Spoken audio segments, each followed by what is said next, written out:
Bismillahirrahmanirrahim. Assalamualaikum warahmatullahi wabarakatuh. Alhamdulillahi ala ihsani wa syukru lahu ala taufiqihi wa amtinani wa asyhadu an la ilaha illallah wahdahu la syarika lahu ta'ziman li sya'ni wa asyhadu anna Muhammadan abduhu wa rasuluhu ila ridwani. Allahumma shalli alaihi wa ala alihi wa ashabihi wa ikhwani. Para ikhwan akhwat, para jamaah Masjid Al-Biyah dirahmati Allah Subhanahu wa taala, kita masih meneruskan menapak tilas jejak perjalanan Nabi Shallallahu Alaihi Wasallam, perjalanan manusia yang paling dicintai oleh Allah Subhanahu Wa Taala, manusia yang dengan sebab dia Allah mengeluarkan manusia dari kegelapan menuju cahaya yang terang benderang, ya, dari neraka menuju kenikmatan surga yang abadi. Sosok yang harus kita cintai lebih daripada kedua orang tua kita, daripada anak-anak kita, bahkan daripada diri kita sendiri.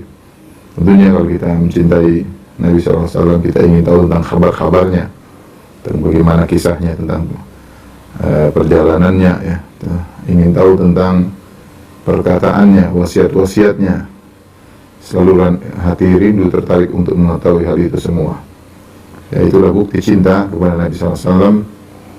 Ingin mengetahui, ya, teladan yang dicontohkan olehnya dan berusaha untuk mengikutinya. Pada kesempatan lalu kita sudah membahas tentang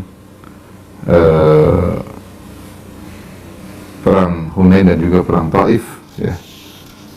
Kemudian setelah itu Rasulullah SAW juga umrah, ya, dari Juhranah, ya, menuju kembali ke Makkah untuk melaksanakan umrah. Makanya di antara daerah halal yang bisa untuk seorang umrah adalah dari Juhranah, sebagaimana kita jelaskan pada pertemuan lalu. Selanjutnya Rasulullah SAW kemudian kembali ke Madinah. Sebelum kembali ke Madinah, Rasulullah SAW menugaskan Attab bin Asid sebagai Amir Mekah, ya. Ketika itu Attab bin Asid radhiyallahu anhu umurnya 21 tahun, dan dialah awwalu amir pertama dalam Islam untuk kota Mekah, ya, amir pertama. Kemudian Rasulullah SAW mewasiatkan kepada Attab beberapa wasiat, ya, agar dijalankan oleh Attab. Baik, di tengah perjalanan Rasulullah SAW pulang kota Madinah, Rasulullah SAW bertemu dengan seorang sahabat bernama Abu Mahdzurah radhiyallahu anhu, yang ketika itu dia masih musyrik, kemudian dia masuk Islam. Dan ada kisah menarik bagaimana kisah Islamnya Abu Mahdzurah. Abu Mahdzurah ini muadzinnya Rasulullah SAW di kota Mekah. Kalau di Madinah ada Bilal, kemudian ada Ibnu Ummi Maktum. Kalau di Mekah tukang adzannya Nabi yang disuruh oleh Nabi adalah Abu Mahdzurah, ya, Abu Mahdzurah. Ini jarang dikenal. Yang sering dikenal adalah Bilal dan Ibnu Ummi Maktum, karena mereka adalah tukang adzan, muadzinnya Nabi SAW di kota Madinah, dan hadis-hadis biasanya berputar tentang kisah Nabi di Madinah. Tapi ternyata Nabi punya muadzin di Mekah namanya Abu Mahdzurah. Imam Ahmad meriwayatkan dari Abu Mahdzurah dengan sanad yang hasan, beliau berkata, kharajtu fi nafarin, suatu hari aku keluar bersama sekelompok orang, fakunna bi ba'dhi tariqi Hunain, kami berada di sebagian jalan dekat Hunain. Faqafala Rasulullah SAW min Hunain, ternyata Rasulullah SAW baru balik dari Hunain, yaitu menuju kota Madinah. Rasulullah SAW pulang dari Hunain menuju kota Madinah. Falaqina Rasulullah SAW fi ba'dhi tariq, akhirnya kami ketemu dengan Nabi di sebagian jalan, ya, di persimpangan jalan atau di saling lewat gitu, kami bertemu dengan Nabi SAW.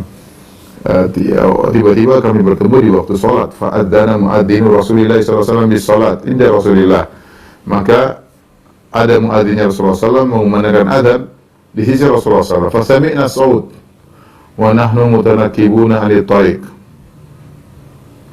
dan kami mendengar suara tersebut dan kami lewat jalan lain dari jalan yang dilewati oleh Nabi SAW.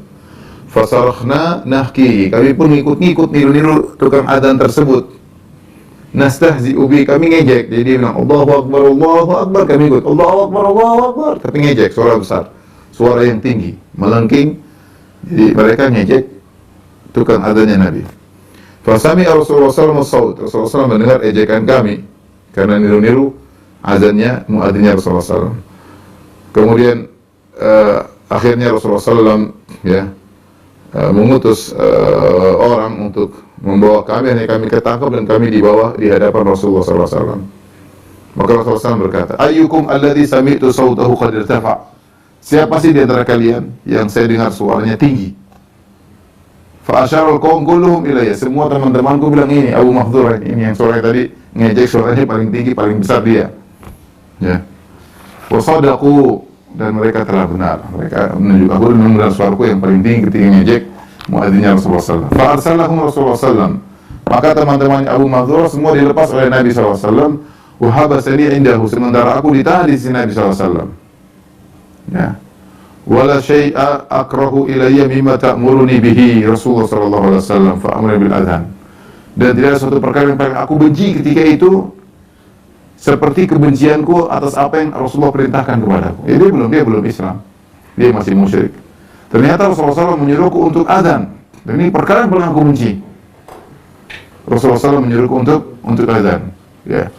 Maka wa alqa Rasulullah SAW alayya nafsuhu al-adhan. Maka Rasulullah SAW mengajarin aku langsung cara adhan. Faqala qul, Rasulullah berkata kepada Abu Mahdhur, katakanlah Allahu Akbar, Allahu Akbar, Allahu Akbar, Allahu Akbar.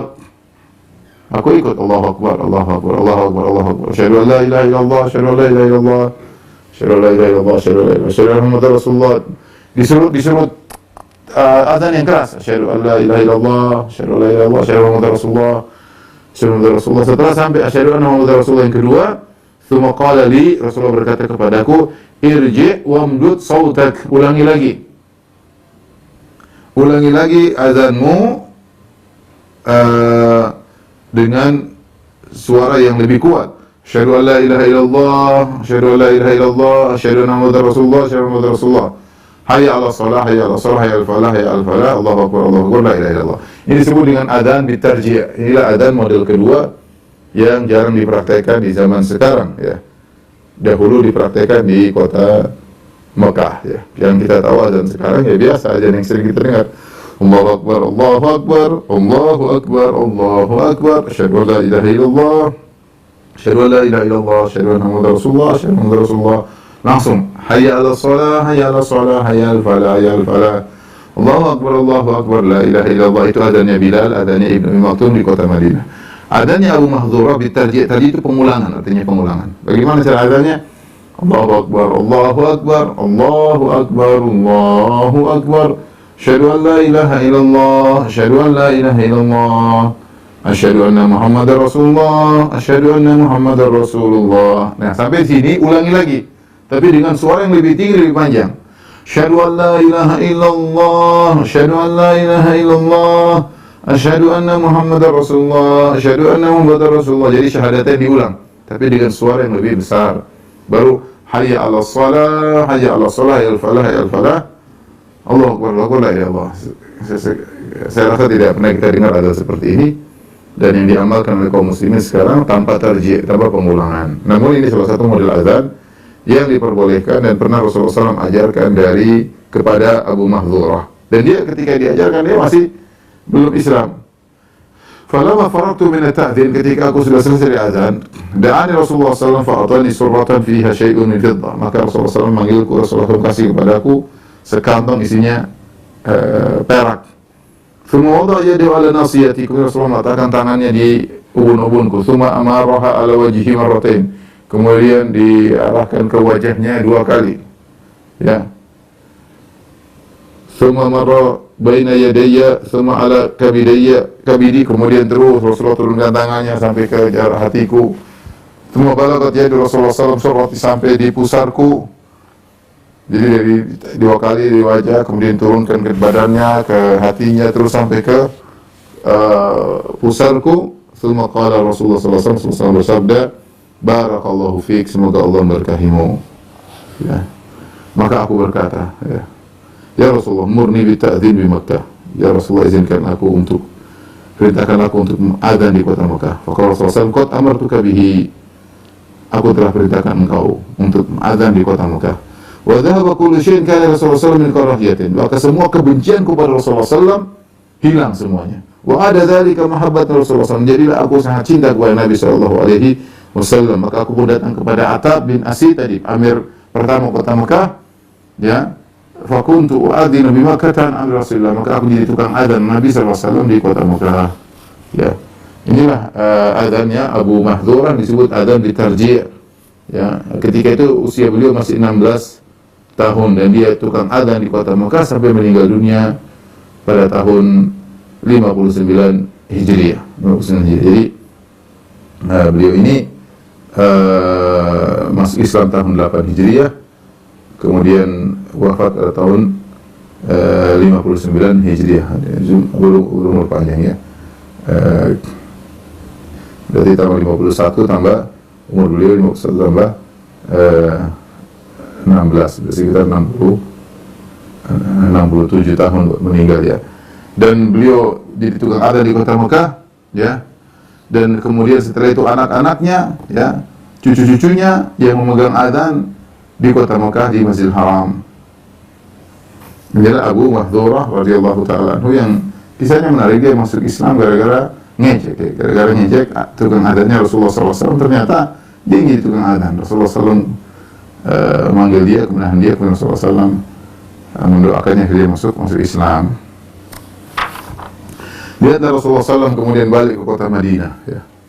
Lihat bagaimana kisah Nabi SAW 8 tahun lalu diusir dari kota Mekah, meninggalkan seluruh hartanya, rumahnya, kekayaannya, kemudian pergi dikejar-kejar oleh orang-orang Quraisy, diberikan sayembara siapa yang bisa membunuh Muhammad atau menangkapnya dapat 100 ekor onta ya.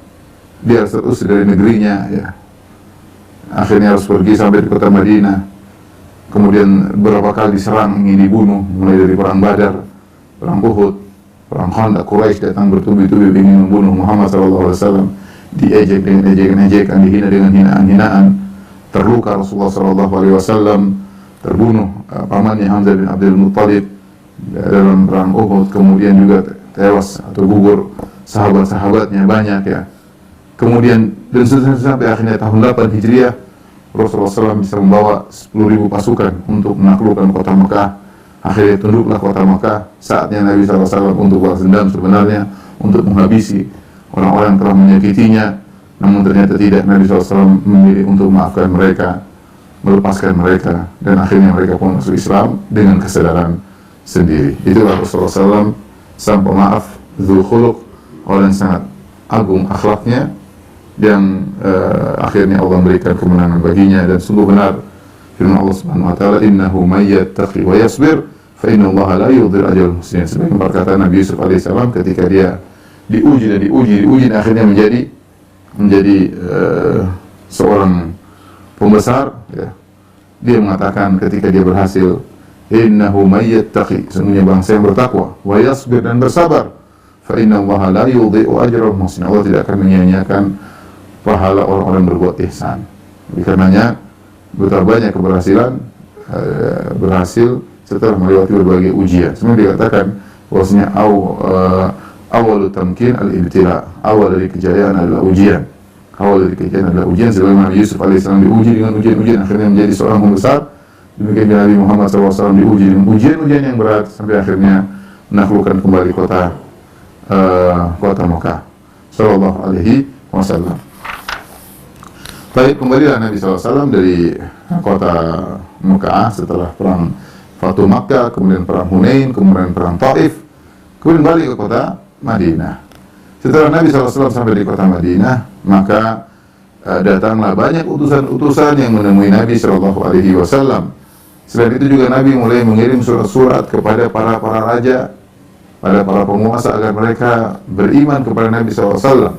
Dan itu terjadi pada tahun 9 di penghujung tahun 8 Hijriah, dan banyak para utusan datang di awal tahun 9 Hijriah. Di awal tahun 9 Hijriah ya. Mulai datang wafud utusan dari Sa'labah, yaitu pada tahun 8 Hijriah mereka datang, kemudian mereka menyatakan masuk Islam. Karena setelah Nabi SAW menang dari menaklukkan kota Mekah, maka banyak orang berbondong-bondong masuk Islam. Karena kabilah paling top ketika itu adalah kabilah Quraisy. Inilah kabilah yang paling top, dan itu yang berseteru dengan Nabi SAW. Nabi dari Quraisy. Kabilah-kabilah yang lain juga besar-besar, tapi mereka nonton. Nih, lihat Muhammad SAW berseteru dengan kabilahnya sendiri. Kalau dia berhasil menaklukkan kabilahnya, berarti dia memang seorang Nabi, kita akan masuk Islam. Jadi pertarungan atau perseteruan antara Nabi SAW dengan kaum Quraisy ini menjadi pusat perhatian kabilah-kabilah lain. Itu berlanjut panjang dari sejak Nabi meninggalkan kota Mekah sampai 8 Hijriah, 8 tahun. Jadi pusat perhatian kabilah-kabilah lain. Ketika kaum Quraisy takluk di hadapan Nabi SAW dan mereka pun banyak masuk Islam, maka berbondong-bondonglah yang lain masuk Islam. Itulah Allah turunkan firman-Nya, "Idza jaa nasrullahi wal fath wa ra'aitan nasa yadkhuluna fi dinillahi afwaja." Engkau melihat orang-orang masuk Islam dalam agama Allah afwaja, berbondong-bondong. Ya, banyak utusan datang untuk menyatakan Islam, dan Nabi juga menulis surat kepada para raja agar mereka masuk Islam. Karena agama Islam bukan agama qaumi, bukan agama kabilah, bukan agama Arab, bukan. Tapi dia agama internasional. Wa marsalnaka ila kafatan lin-nasi basyiran wa nadhira. Tidaklah kami utus engkau kecuali kepada seluruh manusia. Ya. Rasulullah SAW adalah nabi yang diutus kepada seluruh umat manusia, ya. Ya. Sebagai firman Allah Subhanahu wa taala juga dalam bahwasanya Allah Subhanahu wa taala menurunkan lil alamin nadhira, ya, Allah turunkan Nabi Muhammad SAW Al-Quran sebagai pemberi peringatan kepada seluruh alam. Tabarakalladzi nazzal furqana ala 'abdihi liyakuna lil alamin nadhira. Maksudnya Allah telah menurunkan Al-Quran kepada hambanya Muhammad buat apa? Liyakuna lil alamin nadhira, agar Muhammad menjadi pemberi peringatan kepada seluruh alam semesta. Ya. Dan Nabi SAW juga pernah berkata, wa inna wal anbiya qabli kanu yub'atsuna ila qaumihim khassa wa bu'itsu ila nasi kafah. Nabi-nabi sebelumku diutus kepada kaumnya secara khusus, adapun aku diutus kepada seluruh manusia. Nabi SAW Nabi untuk seluruh umat manusia, dan itu adalah konsekuensi dari Nabi sebagai Nabi terakhir. Dia sebagai Nabi terakhir berarti untuk seluruhnya. Ya. Kalau dia tidak untuk seluruhnya, berarti harus ada Nabi yang lain, Nabi yang lain lagi, Nabi yang lain. Karena dia konsekuensinya adalah khataman nabiyyin wa khataman nabiyyin, penutup para nabi, berarti dia harus diutus untuk seluruh umat manusia, bahkan bukan cuma manusia, tsaqalain, kepada seluruh manusia dan jin. Makanya Nabi SAW ya menulis surat kepada para raja. Di antaranya Rasulullah SAW kirim surat kepada Raja Oman.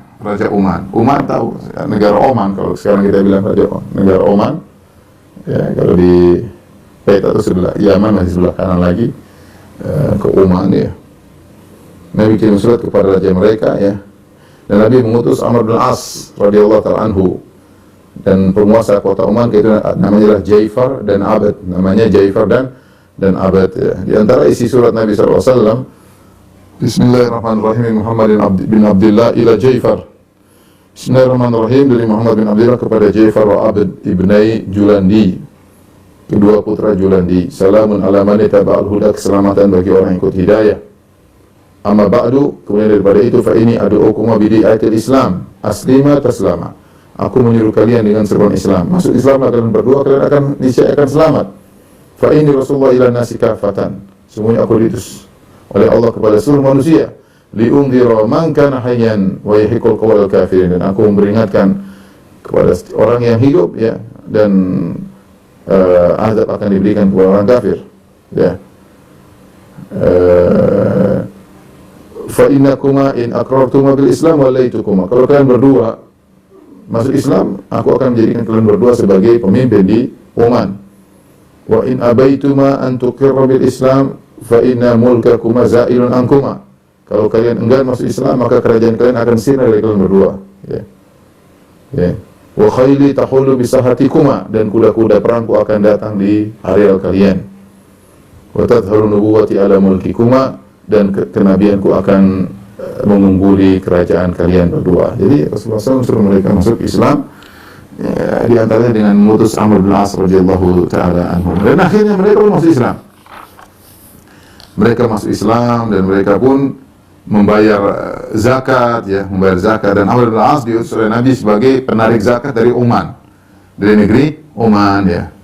Maka Amr bin As mengambil zakat dari orang kaya antara mereka dan dikembalikan kepada orang miskin di kalangan mereka, dan senantiasa Amr bin As menjadi penarik zakat di Oman sampai Rasulullah SAW meninggal dunia. Ini ahli Oman sekarang orang Islam ya. Disebutkan keutamaan orang-orang Oman adalah orang-orang yang baik ya.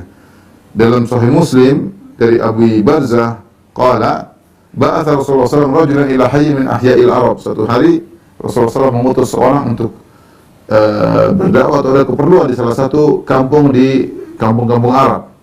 Fasabbuhu wa darabu, ternyata mereka mencaci maki utusan Rasulullah SAW dan mereka memukuli utusan Rasulullah SAW ini. Faja'i Rasulullah SAW, maka setelah dia dipukuli, dimaki-maki, dia datang kepada Nabi SAW, dia laporkan, Rasulullah saya dipukuli, saya dimaki-maki. Maka Rasulullah SAW berkata, "Lau anna ahla Uman ataita," seandainya orang yang kau datangi bukan mereka, tapi yang kau datangi adalah penduduk negeri Oman, masa buku wala darabuk, mereka tidak akan mencacimu dan mereka tidak akan memukulmu. Artinya orang Oman itu orang baik-baik ya, orang baik-baik. Dikirimi Nabi surat, dikirim kepada mereka, alhamdulillah mereka akhirnya masuk Islam. Seandainya yang aku utus engkau bukan kepada mereka, tapi kepada penduduk Oman, mereka tidak akan mencaci makimu dan mereka tidak akan memukulmu. Dan subhanallah, orang yang ramah ya. Saya juga punya teman dulu sekelas waktu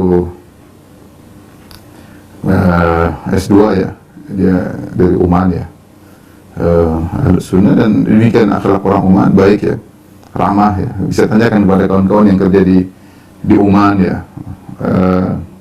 Kalau saya boleh bilang ya, Jogjanya Arab ya, Jogjanya Arab orang Oman. Saya kalau pakai bahasa saya, Jogja orang Arab itu orang Oman, ramah-ramah ya, ramah-ramah.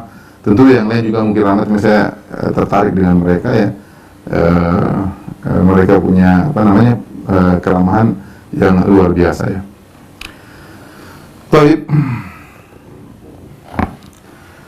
Kemudian juga Rasulullah SAW mengirim surat kepada Al-Mundhir bin Sawa, Raja Bahrain. Rasulullah SAW kirim surat kepada mereka, mengajak mereka untuk masuk Islam, dan akhirnya masuk Islam. Kirim surat dengan surat yang sama, menasihatinya untuk masuk Islam, dan akhirnya masuk Islam. Dan Rasulullah mengirim surat melalui Al-Ala bin Al-Hadrami ya, kepada Al-Mundhir bin Sawa Al-Abdi, Raja Bahrain, dan akhirnya masuk Islam. Dan akhirnya Al-Ala bin Al-Hadrami menjadi petugas Rasulullah SAW di Bahrain untuk mengambil zakat, dibagi-bagikan kepada yang miskin ya, atas perintah Nabi SAW. Kemudian di antara kejadian-kejadian yang akan terjadi sebelum perang Tabuk ya, ini kita bahas antara perang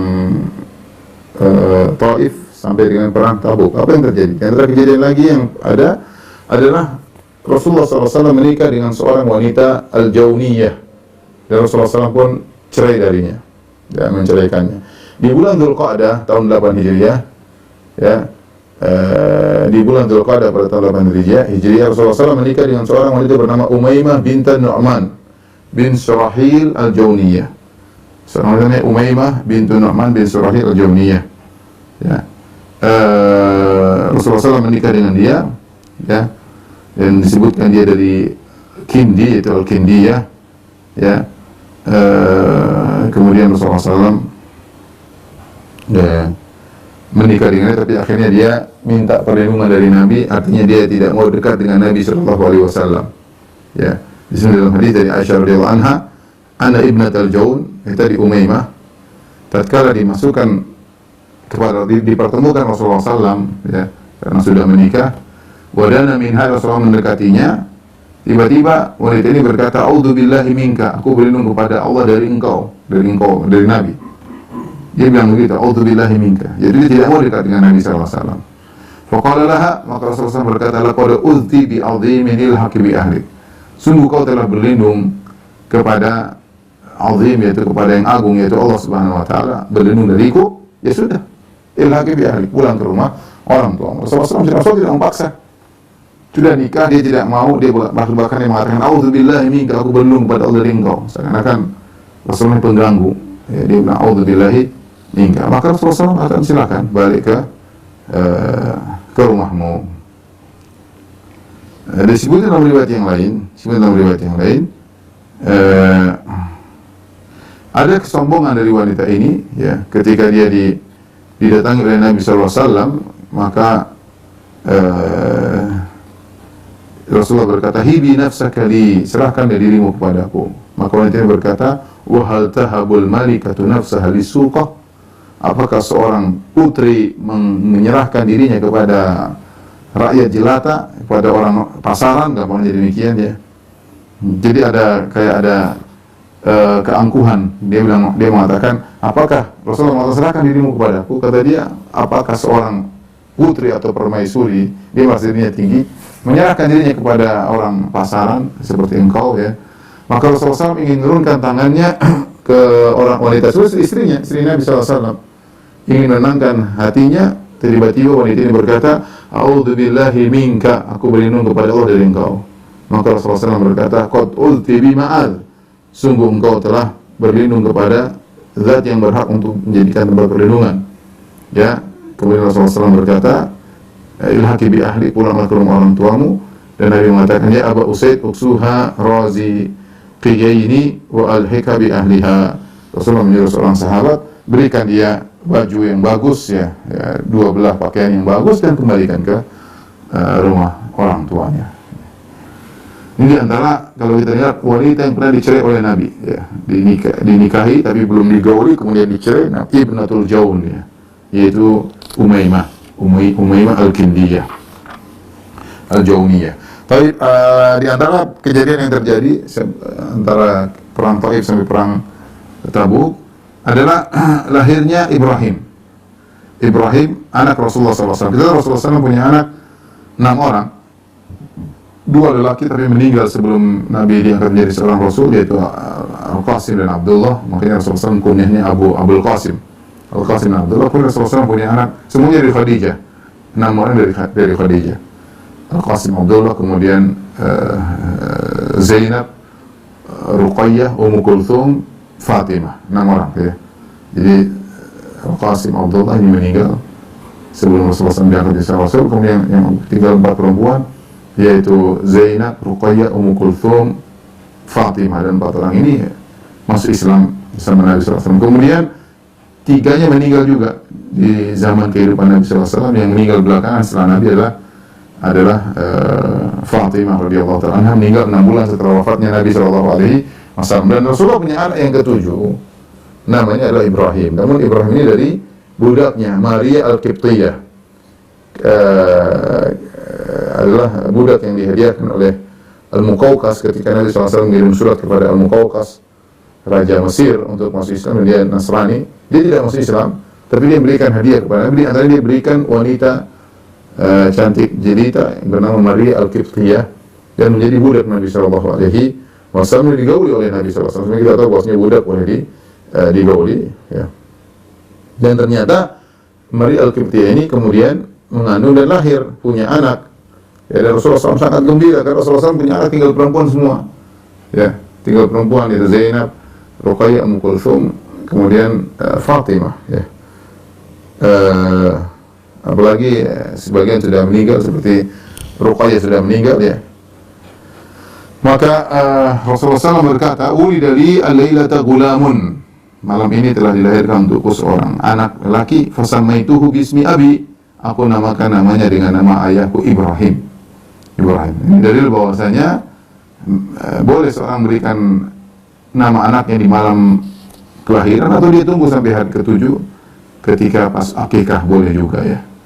Nah, tapi dia namakan sejak awal juga boleh, seperti Rasulullah SAW menamakan anaknya dengan Ibrahim, sebagaimana juga dalam ayat ini samaituha Maryam wa inni u'idzuha bika wa dzurriyyataha minasyaitonir rajim.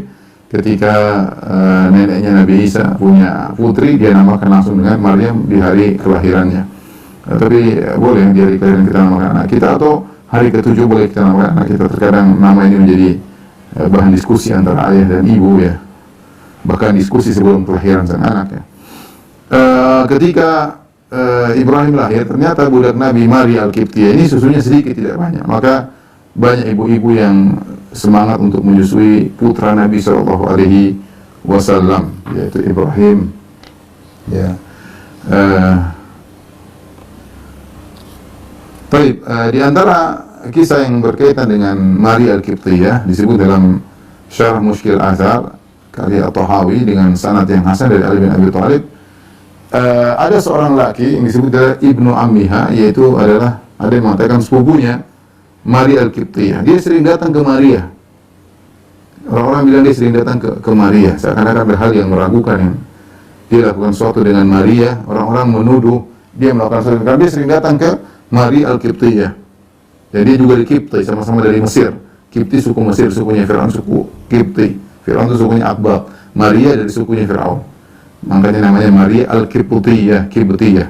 Nah, ternyata di kota Madinah ada juga sepupunya Ibnu Ammiha atau kerabatnya sama-sama dari Qibti. Dan dia sering ketemu dengan Maria, ya. Maka terjadi pembicaraan orang, mungkin ada yang melihat. Maka Rasulullah SAW waktu itu dengan tegas mengatakan kepada Ali, mengutus Ali, wahai Ali, kalau kau dapati dia di sisi Maria melakukan sesuatu, maka bunuhlah. Maka bunuhlah sebagai bentuk takzir, ya.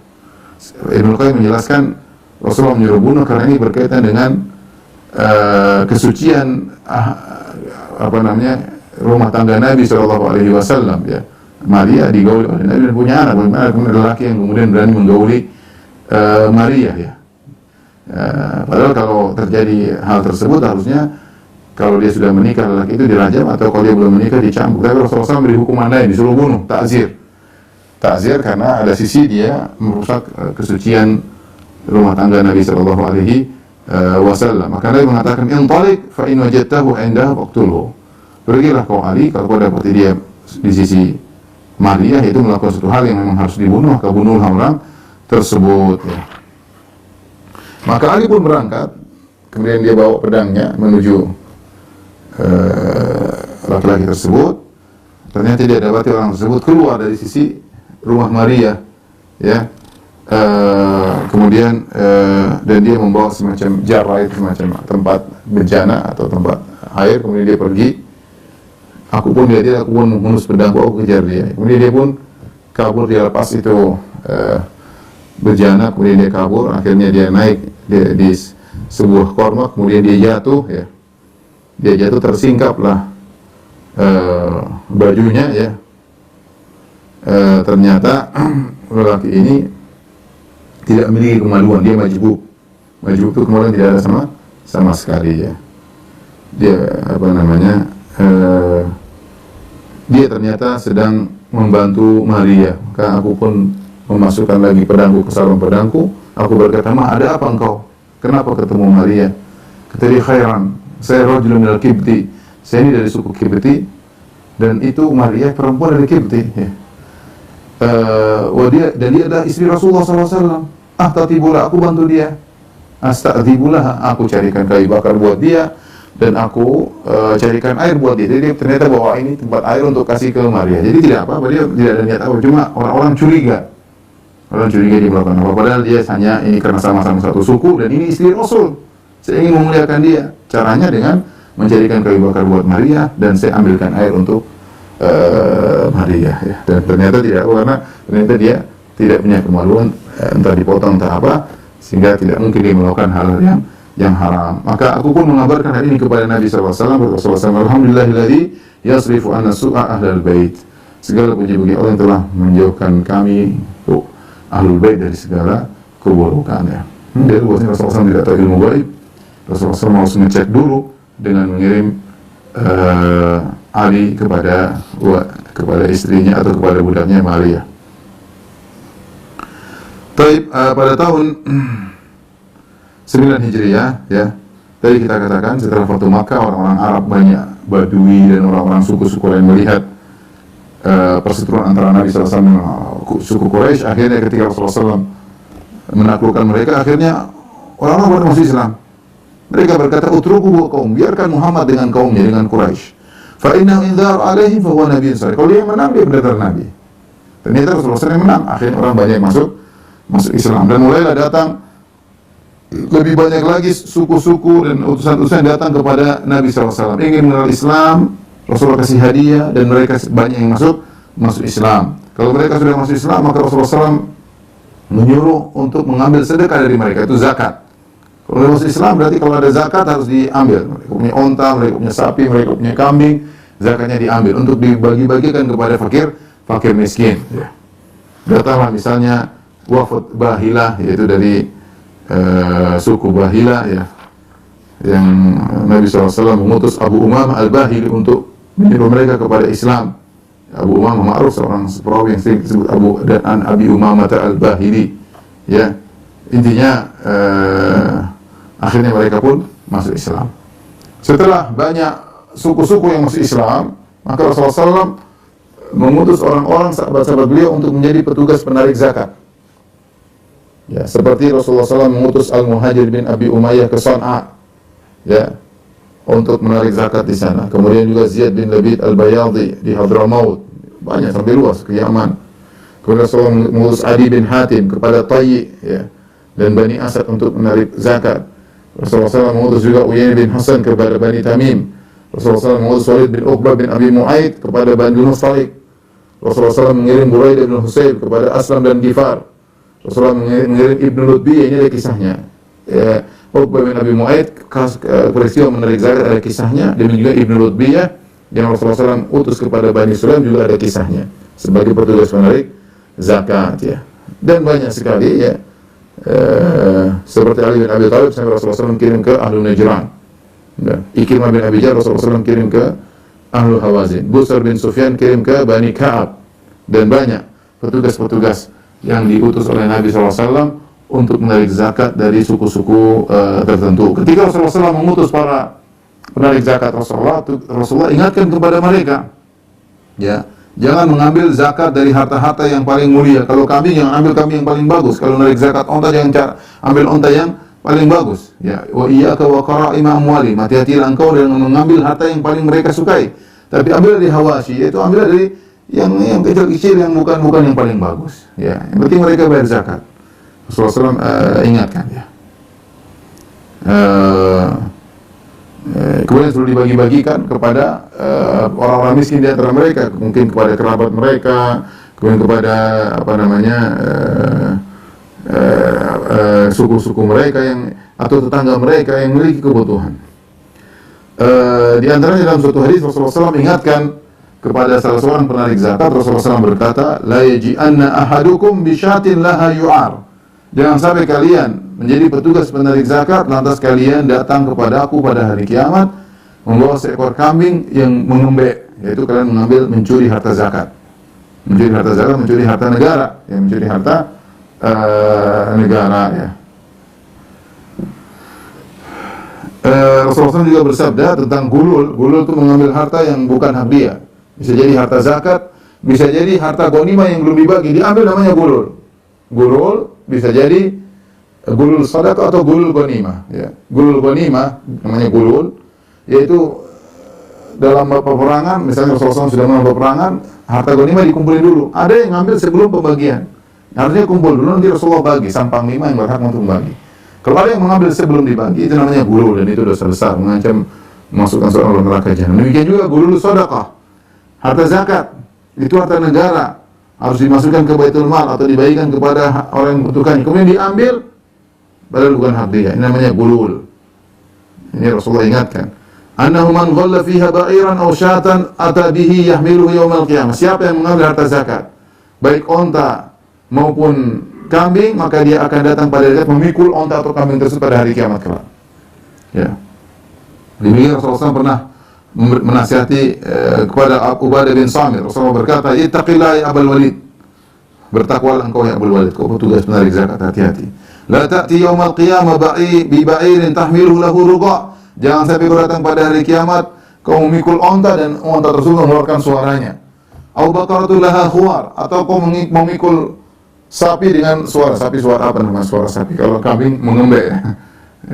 Au syatul laha thu'aj, atau kau memikul kambing dan ada suara kambingnya. Ya.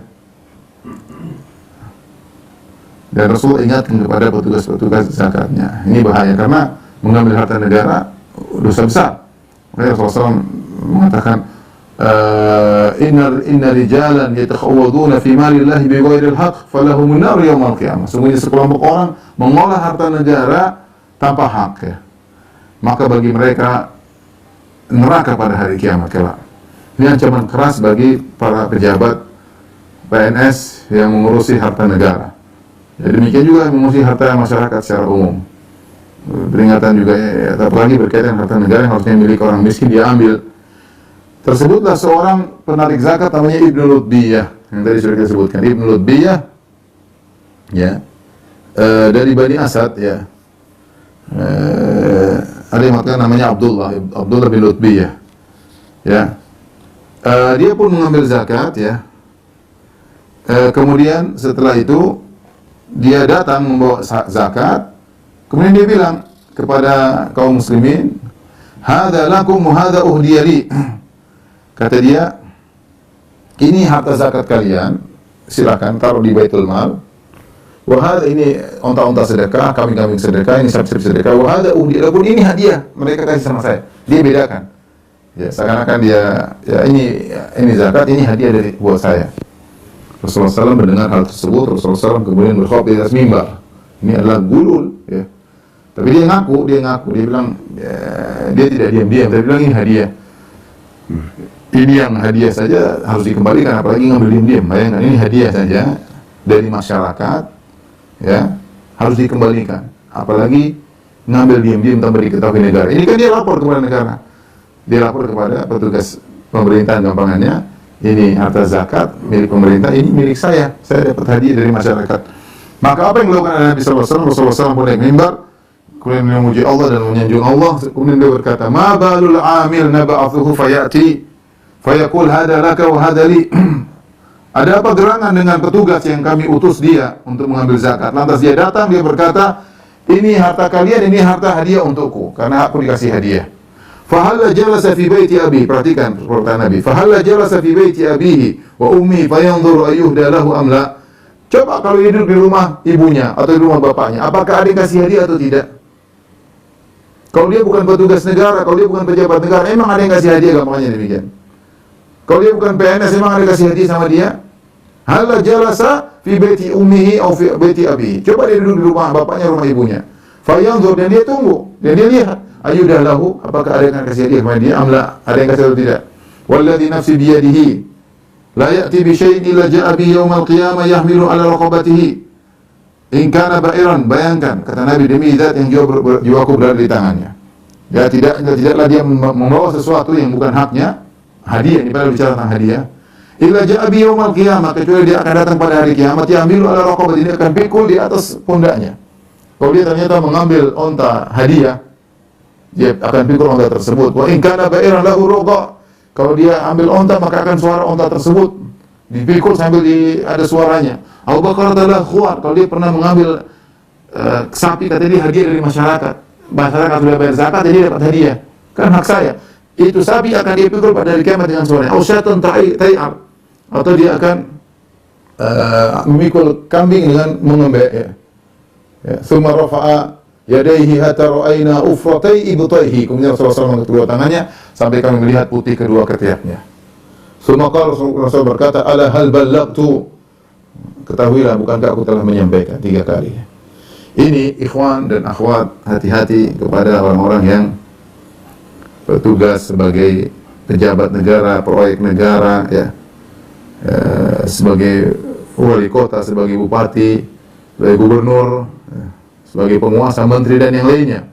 Ya, ini bayangkan, Rasulullah tidak berbicara tentang orang yang ngambil diam-diam. Ini Ibnu Lutbiyah, dia tidak mengambil diam-diam, ngambil dikasih tahu. Dan dia tidak merasa dia mencuri, tidak merasa korupsi dari harta negara, karena dia merasa dapat hadiah. Tetapi dia dapat hadiah tersebut bukan karena dia sebagai Ibnu Lutbiyah, tapi dia dapat hadiah karena dia sebagai petugas negara. Rasulullah larang, tidak boleh.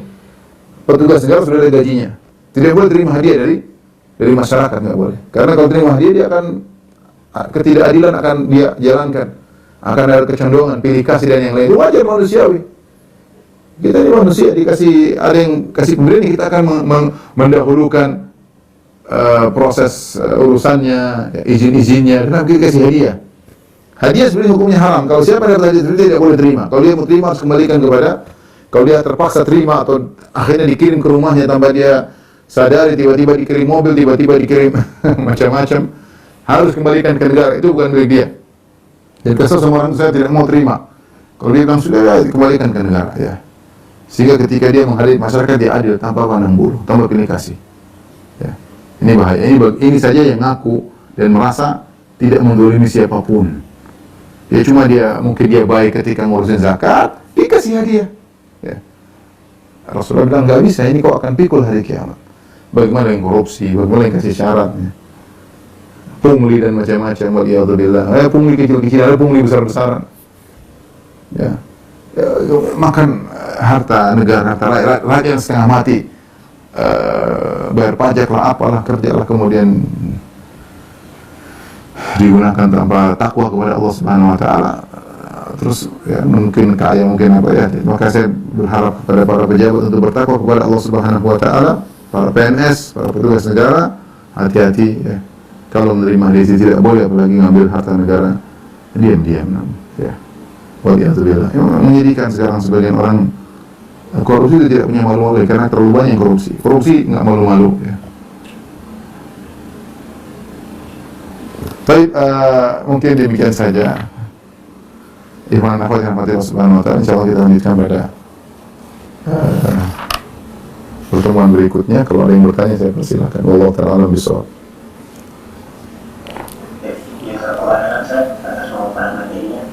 Sudah ada 4 pertanyaan, Ustaz.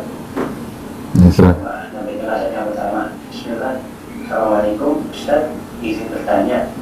Ana pernah bertawasul di kubur dengan berucap, wahai Syekh Fulan, tolong mintakan aku kepada Allah agar Allah memberikan jodoh kepadaku. Apakah perkataan tersebut syirik besar atau bukan, Ustaz? Jazakallahu khairan. Jika seorang meminta dari jauh, meskipun dia hanya mengatakan wahai Fulan, wahai Syekh Fulan, mintakan aku kepada Allah, dia dijawab. Misalnya kuburannya misalnya di Jogja, sementara dia di Jakarta. Dia bilang, wahai Syekh Fulan, sampaikanlah permintaanku kepada Allah agar aku diberi jodoh. Maka ini syirik akbar. Karena konsekuensinya ini mayat berarti maha mendengar. Karena dia di kuburannya di Jogja, dia di Jakarta, dia maha mendengar. Ini mayat berarti maha mengetahui. Kapan saja dia minta connecting, berarti dia maha mengetahui. Ya. Sehingga kalau permintaan tersebut dari jarak yang jauh, maka ini syirik akbar. Tetapi kalau dia minta di hadapan kuburan langsung, maka ini ada khilaf di kalangan para ulama. Kalau ada syubhat bahwasanya mayat bisa mendengar orang yang datang ke kuburannya, ada syubhat, dan dia bukan sedang minta sesuatu kepada orang tersebut, dia hanya minta untuk disampaikan permintaannya. Ya, saya ulangi, 2 kondisi. Kalau kondisi dia jauh dari kuburan, misalnya tadi, maka itu syirik akbar karena berkonsekuensi bahwasanya mayat tersebut maha mendengar, maha mengetahui, dan ini syirik akbar yang demikian hanya Allah Subhanahu Wa Taala. Tapi kalau di depan kuburan, ya, sebagian orang mengatakan syirik akbar karena bagaimanapun bentuk meminta kepada mayat yang tidak berhak untuk dimintai. Sebagian orang mengatakan tidak, itu syirik asghar atau bid'ah yang bisa mengantarkan kepada kesyirikan, ya, karena dia tetap ibadahnya dia tidak minta kepada sang mayat tersebut, hanya dia mengatakan tolong doakan aku kepada Allah atau mintakan kepada Allah. Dia tidak minta langsung kepada mayat, kecuali mengatakan wahai mbah, saya sedang sulit, mudahkan urusanku, itu syirik akbar. Mbah, saya sudah lama menikah tidak punya anak, mudahkan urusan, syirik akbar. Tapi dia perkataannya mbah, tolong mintakan kepada Allah. Nah, ini ada khilaf dengan para ulama. Intinya ini dosa, tapi apakah dia bid'ah atau dia syirik akbar, ada khilaf di kalangan para ulama. Allah bisa seperti ini kita jauhi, kita enggak mau serempet-serempet syirik, ya, sebisa mungkin. Allah alam bisa. Assalamualaikum Ustaz, dosakah istri yang melarang suami belajar bahasa Arab di malam hari dengan alasan suami tidak ada waktu untuk anak dan istri karena libur sebulan sekali dan pulang kerja sangat sore, Ustaz?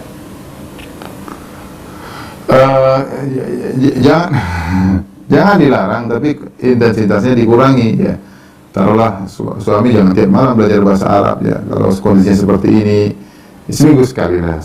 Istri harusnya dukung suami biar pandai bahasa Arab, biar tambah ilmunya, semakin bertakwa, semakin sayang kepada istri, ya. Dan dinasihati, sayang belajar bahasa Arab yang tulus, ya, diamalkan, ya.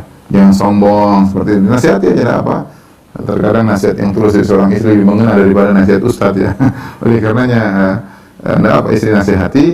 Dan tapi yang dilarang, ya, suaminya ingin belajar, yang dilarang, ya, tapi tidak juga tiap hari, karena istri punya hak. Karena tadi istri menceritakan kondisi yang pulang malam tidak punya waktu untuk anak istri, maka Kalau 7 hari seminggu, 6 harinya buat anak istri, 1 hari buat belajar bahasa Arab, insya Allah aman, insya Allah.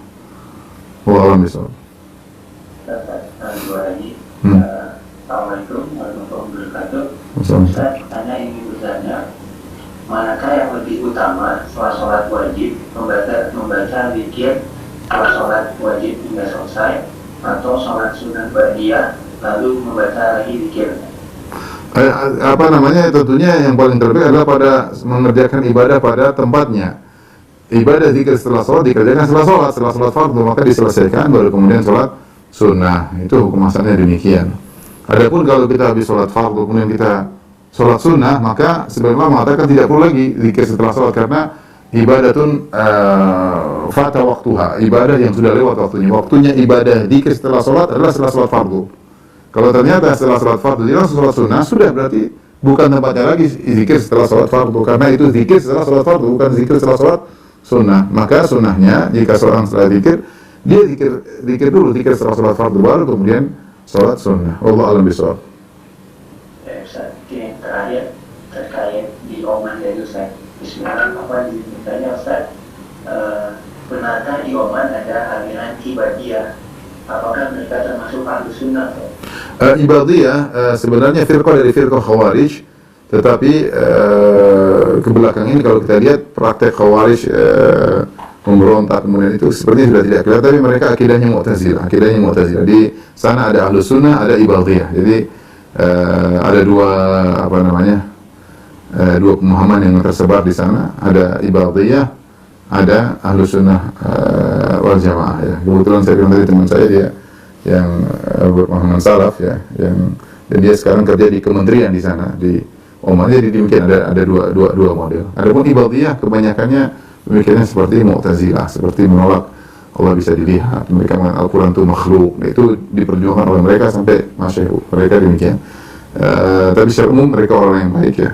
Saya lihat masyarakat Oman ya, saya tidak tahu ini sunnah atau Ibadiyah, tapi mereka ramah. Terkadang mereka kalau kita lewat mereka salami terlebih dahulu. Saya 2 kali ke sana cukup merasa nyaman di sana. Wallahu a'lam bishawab. Insyaallah orang-orang pada baik-baik, cuma ada yang tingkatan kebaikan mereka. Wabillahi taufiq wal hidayah. Assalamualaikum warahmatullahi wabarakatuh.